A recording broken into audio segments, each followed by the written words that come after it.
മരുന്നുകളൊന്നുമില്ലാതെ 3 മാസം കൊണ്ട് fatty liver normal ആവാൻ ആഗ്രഹിക്കുന്നുണ്ടോ? നിങ്ങളുടെ വീട്ടിലുള്ള ഹോം റെമഡീസും നിങ്ങളുടെ അടുക്കളത്തോട്ടത്തിലുള്ള സാധനങ്ങൾ ഉപയോഗിച്ചുകൊണ്ട് ഫാറ്റി ലിവർ 3 മാസം കൊണ്ടൊന്ന് നോർമലാക്കിയാലോ? ഇത് ഞാൻ വെറുതെ പറയുന്നതല്ല, ഒരു പേഷ്യൻറ്റിൻ്റെ അനുഭവത്തിൽ നിന്നുള്ള കഥയാണ് പറയാനുള്ളത്. ഇത് പേഷ്യൻ്റ് അനുവാദം തന്നു എന്ന് മാത്രമല്ല, ഈ വീഡിയോക്ക് ഞാൻ അടുത്ത പ്രാവശ്യം ഗൾഫിൽ നിന്ന് വരുമ്പോൾ നിങ്ങൾ വീഡിയോ ചെയ്യുമ്പോൾ ഒപ്പം വരാമെന്ന് പ്രോമിസ് ചെയ്ത് അനുവാദം തന്നതുകൊണ്ടാണ് അദ്ദേഹത്തിൻ്റെ കഥ പറയുന്നത്. അദ്ദേഹം 2009 ഗൾഫിലേക്ക് പോയതാണ്. 2 പെങ്ങന്മാരെ കല്യാണം കഴിപ്പിച്ചു, വീടായി, ഒന്ന് സ്വസ്ഥമായിട്ട് നിൽക്കുന്നതിൻ്റെ ഇടയിലാണ് കിഡ്നി സ്റ്റോണാണോ എന്നറിയാൻ വേണ്ടി ഒരു വേദന വന്ന് സ്കാൻ ചെയ്തപ്പോൾ അതിൽ പിത്താശയത്തിൽ ചെറിയ പഴുപ്പുണ്ട്, ഫാറ്റി ലിവർ ഗ്രേഡ് 2 ഉണ്ട്. ആകെ സങ്കടപ്പെട്ടുകൊണ്ടാണ് വിളിച്ചത്. ഇത് പറയാനൊരു കാര്യമുണ്ട്. ഏതാണ്ട് 3 മാസം മുമ്പാണ് അവൻ്റെ കുടിരിക്കൽ ഞങ്ങളൊക്കെ പോയി മലപ്പുറത്തേരെ ഭാഷയിൽ പറയുകയാണെങ്കിൽ അടിച്ചു പൊളിച്ച് പോകുന്നത്.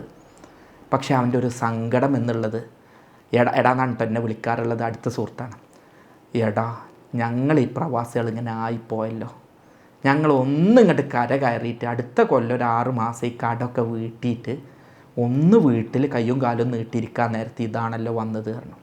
അപ്പം ഞാൻ അവനോട് ചോദിച്ചോടാ, ഫാറ്റി ലിവർ അല്ലേ വന്നേ, നീ എന്തിനാ അത് ഇത്ര പേടിച്ച് ഇങ്ങനെ സങ്കടപ്പെടുന്നത്?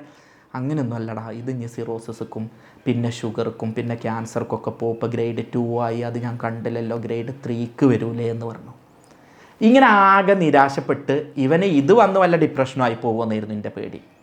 ഇങ്ങനെയുള്ള കുറേ പേര് നമുക്കിടയിലുണ്ടാവും. ഇതേപോലെ തന്നെ വേറെയും കുറേ പേരുണ്ട്. അത് ഫാറ്റി ലിവർ അല്ലേ, അതിപ്പോൾ ഒന്നുമില്ല, എല്ലാവർക്കും ഉള്ളതാണ്, എനിക്കൊന്നും പറ്റൂല എന്ന് പറഞ്ഞിട്ട് പിന്നെ അത് അവസാനം ഷുഗർക്കാക്കും, പിന്നെ അത് സെറോസിസ്ക്കാക്കും, പിന്നെ അത് ഗ്രേഡ് 3ക്ക് കൊണ്ടുപോയിട്ട് ക്യാൻസർ അടക്കമുള്ള വലിയ രോഗങ്ങളിലേക്കും എത്തിക്കും. അപ്പോൾ ഇതിനെ കൃത്യമായിട്ടുള്ള തിരിച്ചറിവ് വേണ്ടത്. പലപ്പോഴും എന്താണെന്ന് പറഞ്ഞാൽ പലരും ഇത് പറഞ്ഞ് പേടിപ്പിക്കും. അതാവട്ടോ, ഇത് തിന്നരുതിട്ടോ, നാളെ മുതൽ പട്ടിണി കടന്നിട്ടോ പറഞ്ഞിട്ട് ആളുകൾ എന്താ ചെയ്യുക അറിയോ? ഒന്നും കഴിക്കാതെയാവും. എന്നിട്ട് അത് വേറെ രോഗമായിട്ട് വയറിലെ പുണ്ണോ അൾസറോ വേറെ എന്തെങ്കിലും ആക്കിയിട്ട് ഇങ്ങ് വരും. ഇങ്ങനെയൊന്നും അല്ല വേണ്ടത്. ഇത് മനസ്സിലാവുന്ന രൂപത്തിൽ, നമ്മളെ നാട്ടുകാർക്ക് ഉപകാരപ്പെടുന്ന രൂപത്തിൽ, അവരുടെ ഭാഷയിൽ പച്ചയായിട്ട് കുറച്ച് കാര്യങ്ങൾ പറഞ്ഞുതരാം. ഞാൻ doctor Basil Yusuf, doctor Basil's homeo hospital, Pandikkad, Malappuram ജില്ല, നടക്കാവ്, കോഴിക്കോട്. സാധാരണ ആളുകൾക്ക് മനസ്സിലാവുന്ന രൂപത്തിൽ ഫാറ്റി ലിവർ എന്താണെന്ന് പറഞ്ഞുതരാം. നമ്മളുടെ ലിവറിൽ, നമ്മളുടെ ശരീരത്തിൽ അമിതമായി വരുന്ന കൊഴുപ്പുകൾ അടിയുകയും ലിവറിൻ്റെ പ്രവർത്തനം ഇല്ലാതിരിക്കുകയും ചെയ്യുന്നതാണ്. അപ്പോൾ ഇത് വരാതിരിക്കാൻ എന്ത് ചെയ്യണം? കൊഴുപ്പടിയാതിരിക്കണം, അമിതമായിട്ട് കൊഴുപ്പ് വരാതിരിക്കണം, ഭക്ഷണത്തിൽ അമിതമായിട്ട് കൊഴുപ്പ് നിയന്ത്രിക്കണം. അങ്ങാനും ഭക്ഷണത്തിൽ അമിതമായിട്ട് കൊഴുപ്പുണ്ടായാൽ അത് വ്യായാമം ചെയ്ത് കളയണം. ഇനി ഭക്ഷണത്തിൽ കൊഴുപ്പൊക്കെ കുറച്ചേ എടുക്കുന്നുള്ളൂ, ഞാൻ വല്ലാതെ ഭക്ഷണം കഴിക്കുന്നില്ല എന്നുള്ളവരാണെങ്കിൽ ആ സമയത്ത് ഉറങ്ങിയിട്ടും ഉറക്കമൊഴിച്ചിട്ടും ഈ കൊഴുപ്പിനെ ശരീരത്തിലേക്ക് എടുക്കുന്നത് ഒഴിവാക്കണം. ഇങ്ങനെ ചെയ്ത് കഴിഞ്ഞാൽ വലിയ പഥ്യങ്ങളും വലിയ മരുന്നൊന്നുമില്ലാതെ ഇതിൻ്റെ അപകടത്തിൽ നിന്ന് പോവും. ഇനി നമ്മളിത് ശ്രദ്ധിച്ചിട്ടില്ലെങ്കിൽ എന്താണ് ഉണ്ടാവുക? ഇത് ഈ കൊഴുപ്പ് കൂടി കൂടി കൂടി വന്ന് ഗ്രേഡ് 1 നിന്ന് 2ലേക്ക് വരും, 2ൽ നിന്ന് 3ലേക്ക് വരും, പിന്നെ അത് സിറോസിസ്, ക്യാൻസർ എന്നുള്ളതൊക്കെ ആവാനുള്ള സാധ്യത വളരെ കൂടുതലാണ്. അതുപോലെ തന്നെ ഇത് ശ്രദ്ധിച്ചിട്ടില്ലെങ്കിൽ സംഭവിക്കുന്നത് സാധാരണ സിറോസിസ് പോലെയുള്ള രോഗങ്ങൾ മാത്രമല്ല, ഷുഗർ പോലെയുള്ള സംഗതികൾ ഉണ്ടാവാനുള്ള സാധ്യത വളരെ കൂടുതലാണ്. പിന്നെ ശാരീരികമായിട്ട് നോക്കുകയാണെങ്കിൽ വയറ് ചാടാനും കുനിഞ്ഞിരിക്കാൻ പറ്റാതെ ആവാനും ഒന്ന് കുമ്പിട്ടെടുക്കുമ്പോൾ ഉള്ള പ്രയാസങ്ങളും ഇത്തരത്തിലുള്ളതൊക്കെ ഉണ്ടാവും.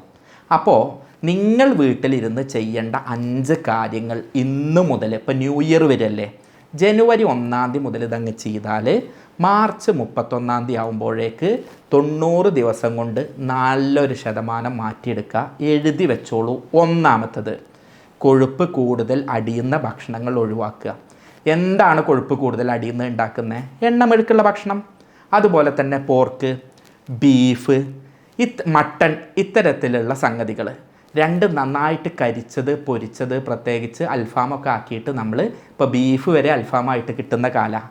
അങ്ങനത്തെ സാധനങ്ങൾ കഴിച്ചു കഴിഞ്ഞാൽ ഇതിലെ കൊഴുപ്പുകൾ മുഴുവൻ ലിവറിൽ അടിഞ്ഞ് ഇത് ഫാറ്റി ലിവറിലേക്ക് പോകും. അതുകൊണ്ട് അത്തരം ഭക്ഷണങ്ങൾ ഒഴിവാക്കുക. ഇത് പറയുമ്പോൾ വേറൊന്ന് പറയണം, നമ്മളുടെ ശരീരത്തിലുള്ള പഞ്ചസാര, ഇത് നല്ല അപകടമാണ്. ആവശ്യത്തിന് വേണം, പക്ഷേ ഇത് ഓവറായിട്ട് എടുക്കുന്ന ആളുകളിൽ ഇത്തരം രോഗം വളരെ കൂടുതലാണ്. അതുകൊണ്ട് പഞ്ചസാര, തേന്, ശർക്കര, കരിപ്പെട്ടി, ഇത്തരം സാധനങ്ങൾ പൂർണ്ണമായും നിങ്ങൾക്ക് വർജിക്കാൻ പറ്റിയോ അത്രയും നല്ലതാണ്. അനാവശ്യമായിട്ട് ഫാറ്റ് അടിഞ്ഞു കൂടുന്നത് ഒഴിവാക്കാൻ ഇത് ഏറെ സഹായിക്കും. അതുപോലെ തന്നെ അരിഭക്ഷണം. മലയാളികളിൽ, സൗത്ത് ഇന്ത്യൻസിൽ കൂടുതലായിട്ട് ഫാറ്റി ലിവർ വരുന്നത് എന്താണ് എന്നുള്ളതിൻ്റെ പഠനത്തിൽ ഈ അരിഭക്ഷണം, പ്രത്യേകിച്ച് പോളിഷ് ചെയ്തിട്ടുള്ള അരിയുടെ ഉപയോഗം ധാരാളമായിട്ട് സ്വാധീനം ചെലുത്തിയതായിട്ട് കാണാം. അതുകൊണ്ട് അരിഭക്ഷണത്തിൻ്റെ ഉപയോഗം കഴിവതും കുറയ്ക്കുക. ഞാൻ പറയൽ, ഉച്ചക്ക് നിങ്ങൾ 1 കപ്പ് അല്ലെങ്കിൽ 2 കപ്പ് കഴിക്കുക, ബാക്കി സാലഡ് വെച്ചിട്ട് പ്ലേറ്റ് ഫുള്ളാക്കുകയാണ് വേണ്ടത്. രാത്രി ചോറ്, പ്രത്യേകിച്ച് നമ്മളുടെ നാട്ടിൽ കാണാം നെയ്ച്ചോറ് ബീഫ്, നെയ്ച്ചോറ് പോർക്ക്, നെയ്ച്ചോറ് മട്ടൺ, അല്ലെങ്കിൽ മന്തി അൽഫാം, ഇങ്ങനത്തെ സംഗതികളായിട്ടുണ്ട് ഭക്ഷണ രീതി. കൊറോണയ്ക്ക് ശേഷം പ്രത്യേകിച്ച് അങ്ങനെ ആയിട്ടുണ്ട്. അപ്പോൾ എന്താണ് ഇതിൻ്റെ കാരണം നോക്കി കൂടുതൽ പോവണ്ട, ഇതിൽ നിന്ന് മാറി നിൽക്കുക. ഇനി രണ്ടാമത്, ഇത് പറയുമ്പോൾ നിങ്ങൾ ചോദിക്കും എന്നാൽ പിന്നെ എന്താണ് കഴിക്കുക എന്നുള്ളത്. എല്ലാ ഫ്രൂട്ട്സും, മാങ്ങയല്ലാത്ത എല്ലാ ഫ്രൂട്ട്സും നിങ്ങൾ കഴിച്ചോളൂ. കാരണം ഫ്രൂട്ട്സിൽ 0 കൊളസ്ട്രോളാണ്. നിങ്ങൾ കഴിക്കുന്ന ഫ്രൂട്ട്സ് വേറൊരു ഗുണം കൂടെ ചെയ്യും. വൈറ്റമിൻ സി പോലുള്ള ഓറഞ്ചിലും മുസമ്പിയിലൊക്കെ ഉള്ള സി വളരെ നല്ലതാണ്, ആൻറ്റി ഓക്സിഡൻ്റ് ആയിട്ട് ആക്ട് ചെയ്യും. ഇതിലുള്ള ഫൈബറുകൾ നന്നായിട്ട് നിങ്ങൾക്ക് ദഹനം നടത്താൻ സഹായിക്കും. അതോടൊപ്പം തന്നെ നിങ്ങൾ കഴിക്കുന്ന ഫ്രൂട്ട്സ് മറ്റ് ഭക്ഷണങ്ങളെ ദഹിപ്പിച്ച് പുറത്ത് കളയാൻ സഹായിക്കും. ഇത്തരത്തിൽ ഫ്രൂട്ട്സ് കൂടുതലായിട്ട് കഴിക്കുക. ഇത് പറയുമ്പോൾ തന്നെ പറയുന്നു, ജ്യൂസ് അടിച്ച് കുടിക്കുക എന്നുള്ളത് അത്ര മുന്തിയ സംഗതിയല്ല. ഇതിലെ ഫൈബർ കിട്ടില്ല എന്ന് മാത്രമല്ല, ഈ ഫ്രൂട്ട്സ് നിങ്ങൾ കഴിക്കുമ്പോൾ അതിൽ പഞ്ചസാരയും കൂടെ കുത്തിക്കലക്കിയാൽ അത് ഗുണത്തിലേറെ നിങ്ങൾക്ക് ദോഷമാണ് ചെയ്യുക.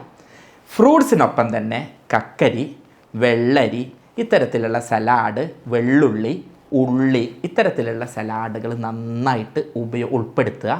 അങ്ങനെയാവുമ്പോൾ കൂടുതലായിട്ട് ഭക്ഷണത്തിൽ ഈ പറഞ്ഞിട്ടുള്ള കൊഴുപ്പ് കുറയുകയും വിശപ്പ് മാറുകയും ദഹനപ്രക്രിയ ശരിയാവുകയും ഉള്ള കൊഴുപ്പിനെ ഒഴിവാക്കാൻ സഹായിക്കുകയും ചെയ്യും. ഇതേപോലെ തന്നെ ഭക്ഷണത്തിൽ നമ്മൾ ഇലക്കറികൾ ഉപയോഗിക്കുക. വിശിഷ്യ ചീര വളരെ സിമ്പിളായിട്ട് ചിലവ് കുറഞ്ഞ് നമുക്ക് കിട്ടുന്ന ഒരു സംഗതിയാണ്.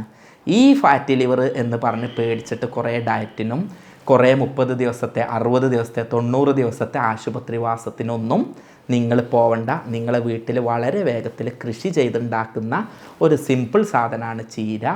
ഉപയോഗിക്കൂ. പലപ്പോഴും ഫ്രൂട്ട്സൊക്കെ പറയുമ്പോൾ പേടിയാണ്. എന്നെ കേൾക്കുന്ന സാധാ സീത ആൾക്കാർ നാട്ടിൽ പണിയില്ലാതിരിക്കുക, എന്നിട്ട് ഈ രോഗം വന്ന് ഞാൻ ചികിത്സിക്കുക എങ്ങനെയെന്ന് കരുതുമ്പോഴാണോ അവനോട് മുന്തിയ ഫ്രൂട്ട്സൊക്കെ പറയണേ. ചീരയൊക്കെ എത്ര ഈസി ആയിട്ട് നമുക്ക് കിട്ടും. ഇത് നമ്മൾ വീട്ടിൻ്റെ മുന്നിൽ വെച്ചിട്ട് നമ്മൾ ഫാറ്റി ലിവറാണ് എന്ന് പറഞ്ഞ് അത് ഒഴിവാക്കുകയും ഫാറ്റി ലിവറിനെ പറ്റി പരിതപിക്കുകയും ചെയ്യാറിഞ്ഞാൽ അതിൻ്റെ ഒന്നും ആവശ്യമില്ല. ഇത്ര സിമ്പിളായിട്ട് നമുക്കത് മാറ്റിയെടുക്കാൻ പറ്റും. മൂന്നാമത് നമ്മൾ ഭക്ഷണത്തിൽ നിന്ന് ഒഴിവാക്കേണ്ടത് ലഹരികൾ, മദ്യം. ഈ മദ്യം കാരണം നല്ലൊരു ശതമാനം ഫാറ്റി ലിവർ വരുന്നുണ്ട്. പക്ഷേ ഇന്ന് കുറേ ആളുകൾക്കുള്ളത് നോൺ ആൽക്കഹോളിക് ഫാറ്റി ലിവറാണ്. മദ്യം കഴിക്കാത്തവരിലും വരുന്നുണ്ട്, അത് വേറെ വിഷയം. പക്ഷേ മദ്യം കഴിച്ചാൽ അവർക്ക് ഡബിൾ ആവാണ് സാധ്യത. മദ്യം കാരണമുള്ള ആൽക്കഹോൾ കാരണമുള്ളത് വരാനും പിന്നെ ജീവിതശൈലി ഇങ്ങനെ ആയതുകൊണ്ട് വരാനുള്ള സാധ്യതയും വരികയാണ്. അതുകൊണ്ട് തന്നെ മദ്യവും ലഹരിയും ഒഴിവാക്കുക എന്നുള്ളതാണ്. നാലാമത്തത്, എൻ്റെ ഒട്ടുമിക്കാല അനുഭവത്തിലും കണ്ടിട്ടുള്ളത് ജീവിതശൈലി കൊണ്ടാണ് ഇത് വരുന്നത്. ജീവിതശൈലി നല്ല ഘടകമാണ്, പ്രത്യേകിച്ച് ഉറക്കം. എൻ്റെ ഈ വീഡിയോ പലരും കാണുന്നത് രാത്രി 10 മണിക്കും 11 മണിക്കും 1 മണിക്കും 2 മണിക്കൊക്കെ ആയിരിക്കും. ചിലർക്ക് ജോലി കാരണം ഉറങ്ങാൻ കഴിയാത്തതുണ്ടാവും. പ്രവാസി സുഹൃത്തുക്കൾക്കൊക്കെ രോഗം വരുന്നതിൻ്റെ പ്രധാന കാരണം അതാ. ഇത് വന്ന് വീട്ടിൽ ജോലി കഴിഞ്ഞ് ഭക്ഷണത്തിന് ഉള്ള സംവിധാനം ഉണ്ടാക്കി അത് കഴിച്ച് ഭക്ഷണം ഡ്രസ്സ് അലക്കി കിടന്നുറങ്ങണം. അപ്പോൾ സ്വാഭാവികമായിട്ടും 1 മണിയും 2 മണിയൊക്കെ ആവും. എന്നാൽ നമ്മളുടെ നാട്ടിൽ പലരും നേരത്തെ ജോലി കഴിഞ്ഞ് വരും, പിന്നെ രാത്രി 9 മണിയും 10 മണിയാവുകയാണ് ഫോൺ എടുക്കാൻ, എന്നിട്ട് 1 മണിയും 1:30ക്കും കിടന്നുറങ്ങുകയാണ്. ഗ്യാരണ്ടിയായി എഴുതി വെച്ചോളൂ, രോഗം വരും. ഞാൻ ഒരു വീഡിയോയിൽ ഒരു മനുഷ്യനും പേടിപ്പിക്കലില്ല.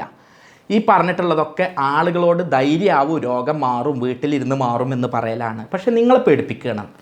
ഇത്തരത്തിലെ ഫോണാണ് ശീലം എന്നുണ്ടെങ്കിൽ നിങ്ങൾക്ക് ഒന്നെങ്കിൽ കണ്ടിന്യൂസ് സ്ലീപ്പ് ഒരു 7-7.5 മണിക്കൂർ കിട്ടില്ല. ഇനി കിട്ടുകയാണെങ്കിൽ തന്നെ ക്വാളിറ്റി ഉള്ള സ്ലീപ്പല്ല കിട്ടുക. അതല്ലെങ്കിൽ സംഭവിക്കുന്നത് രാവിലെ വൈകി എണീക്കുകയും പിന്നീട് വ്യായാമം ഇല്ലാതെ ആവുകയും ചെയ്യും. ഇതൊക്കെ അപകടം ചെയ്യും. അതുപോലെ തന്നെ രാത്രി ഒന്നാകെ കിടക്കുന്നതിൻ്റെ മുമ്പ് ഭക്ഷണം കഴിക്കും, അതല്ലെങ്കിൽ ഉച്ചയ്ക്ക് ഭക്ഷണം കഴിച്ച ഉടനെ കിടക്കും. ഇത്തരം സംഗതികളൊക്കെ ജീവിതത്തിൽ നിന്ന് ഒഴിവാക്കിയിട്ട് നല്ല സുഖനിദ്ര കിട്ടാനും സമയത്ത് ഉറങ്ങാനും അസമയത്ത് ഉറങ്ങാതിരിക്കാനും ഉച്ചയ്ക്കുള്ള ഉറക്കം ഒഴിവാക്കാനും ഉറങ്ങുന്നതിൻ്റെ മുൻപ് ഭക്ഷണം വിശിഷ്യ അരിഭക്ഷണം കഴിക്കുന്ന ശീലം ഒഴിവാക്കാനും ഏറ്റവും നല്ലതാണ്. ഇനി 5ാമതായിട്ട് പറയാനുള്ളത് വ്യായാമത്തിൻ്റെ കുറവും നല്ലൊരു ഘടകമാണ്. നമ്മളൊക്കെ വയറ് ചാടുന്നത്, ഞാൻ അടക്കമുള്ളവർ വയറ് കൂടുതലായിട്ട് ചാടാനുള്ള പ്രധാന കാരണം കണ്ടിന്യൂസ് ആയിട്ട് ഇരിക്കും, വ്യായാമമില്ല. എന്നിട്ട് ജോലി കഴിഞ്ഞാൽ ഈ പറഞ്ഞ പോലെ തന്നെ അൽഫാമും മന്തി ഷവായി ഷവർമയും വാങ്ങി കഴിക്കും. എന്നിട്ട് ഫോണും നോക്കി നിൽക്കും. എന്നിട്ട് രാത്രി ഒറ്റ കിടക്കം കിടത്തും. രാവിലെ എണീക്കാൻ വൈകും. എന്നിട്ട് നേരെ വ്യായാമം ചെയ്യാൻ നേരമില്ലാതെ ഹോസ്പിറ്റലിലേക്ക് ഓടും. ഇതൊക്കെ തന്നെയാണ് എല്ലാവരുടെയും അവസ്ഥ. ഇതങ്ങ് മാറ്റി വെച്ചിട്ട് ഈ കാര്യങ്ങൾ ശ്രദ്ധിക്കുകയാണെങ്കിൽ നിങ്ങൾ വലിയ ഡയറ്റും വലിയതും 1 ദിവസമോ 2 ദിവസമോ ചെയ്ത് ശരീരത്തിനെ പീഡിപ്പിക്കുന്നതിലേറെ സിമ്പിളായിട്ട് ഈ കാര്യങ്ങൾ ശ്രദ്ധിക്കുക. 5 കാര്യങ്ങൾ ശ്രദ്ധിക്കുക. ഇത് മാത്രം 30 ദിവസം തുടർച്ചയായിട്ട് ചെയ്യുകയാണെങ്കിൽ മാത്രം തന്നെ നിങ്ങളുടെ ഒട്ടുമിക്ക രോഗങ്ങളും മാറിക്കിട്ടും. ജനുവരി 1-ാം തീയതി ഇതൊരു ശീലമാക്കിയിട്ടെടുക്കുക. മിക്കവാറും ഈ വീഡിയോ നിങ്ങൾ കാണുന്നത് ഡിസംബർ ലാസ്റ്റിലോ ജനുവരിയിലോ ആയിരിക്കും. ഇത് അതുപോലെ അങ്ങ് എടുക്കുകയാണെങ്കിൽ മാർച്ച് 31-ാം തീയതി വീണ്ടും സ്കാൻ ചെയ്യൂ. എന്നിട്ടൊന്ന് അറിയിക്കൂ. നിങ്ങൾ ആവശ്യത്തിനും അനാവശ്യത്തിനും എല്ലാം കമൻറ്റ് ചെയ്യുന്നവരല്ലേ. മാറിയിട്ടില്ലെങ്കിൽ പറയൂ. കാരണം ഇത് വലിയ സംഭവമൊന്നുമല്ല. എന്നാലോ നിങ്ങൾ ശ്രദ്ധിച്ചിട്ടില്ലെങ്കിൽ വലിയ ഒരു സംഭവത്തിലേക്ക് കൊണ്ടുവരാനുള്ള സംഗതിയാണ്. കഥയുടെ ബാക്കി പറഞ്ഞു തരാം. ഞാൻ വിളിച്ച എൻ്റെ സുഹൃത്തിനോട് ഞാൻ പറഞ്ഞു. അവൻ പറഞ്ഞു പൈസ കുറേ കടമാണ്.